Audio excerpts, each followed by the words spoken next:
د انسان جسم کې د دنیا بیماریانو پته موږ ته صرف او صرف تاسو یو وړې حصے نه پته لګیږي چې او د انسان ته دا بیماریانې کېدلی شي هغه دي تاسو نوکانو نه موږ ته د دنیا بیماریانو پته لګیږي چې او کلم چې موږ نوکان وګورو چې موږ ته پته ولګي چې دغه نوکان دي نو موږ ته بیا پته لګیږي چې بالکل د انسان ته دا بیماریانې کېدلی شي. راځئ نن ګورو چې نوکان کله چې چینج شي بدل شي زموږ نوکان هغه کمې بیماریانو سره تړلي شوي وي. هغې کې اول د نیل پیټینګ.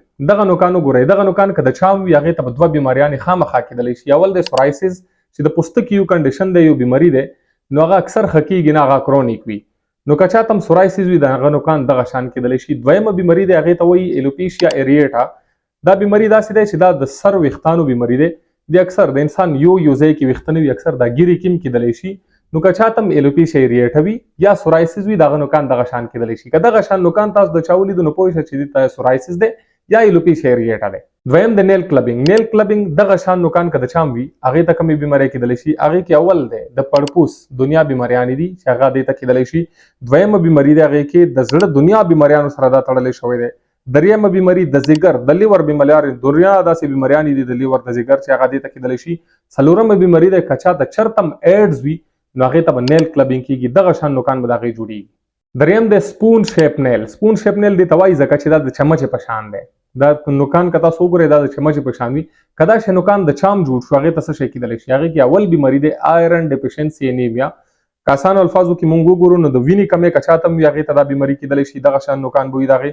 یا هایپوتایراډیزم که چاته هم وي دغه به دغه شان نوکان وي. دې نه بغیر که چاته هم د زړه بیماریانې وي نو دغه شان نوکان به د هغې وي. چې کله هم تاسو دغه شان نوکان وګورئ نو تاسو پوه شئ چې دې ته به یا د وینې کمې وي یا به هایپوتایراډیزم وي یا د زړه بیماریانې به دې ته وي. څلورم د ټیریز نیل.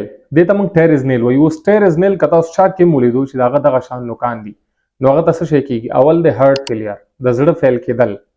دویمه بیماري کډني فیلیر، د ګردو فیل کېدل هغې کې هم شته دي. دریمه بیماري شوګر. څلورمه بیماري د ځیګر بیماریانې. که دغه شان نوکان د چا هم وي دغه څلور بیماریانې هغه ته هم کېدلی شي. پنځم د نیل سیپریشن.